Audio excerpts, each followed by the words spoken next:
Oui, regarde, première question.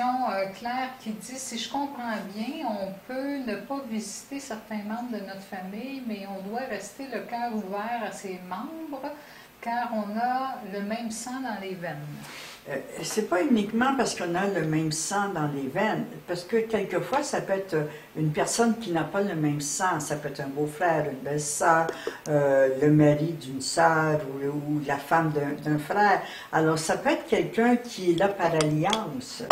Mais si cette personne-là est là par alliance, c'est qu'elle a sa place et nous avons notre place. Alors, ce qui est important, c'est de ne jamais oublier que si nous sommes nés dans cette famille, c'est que nous avons quelque chose à leur apporter et qu'ils ont quelque chose à nous apporter.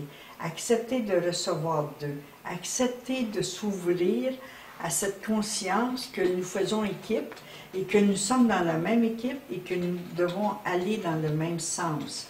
Alors, quelquefois, la rencontre physique d'humain à humain est difficile, mais quelquefois, nous avons des réunions familiales. Nous avons ces fameuses obligations ou injonctions d'aller rencontrer la famille pour des anniversaires, pour des deuils, pour des baptêmes, pour des situations auxquelles on a de la difficulté à se défaire, mais ce n'est pas un hasard si la vie nous conduit à ces réunions de famille, à ces réunions du clan, de l'équipe, afin que nous puissions garder certains liens dans la conscience, dans l'ouverture de conscience. Et c'est une question d'ouverture à l'âme et d'ouverture à la conscience que le clan familial, que la place dans la famille.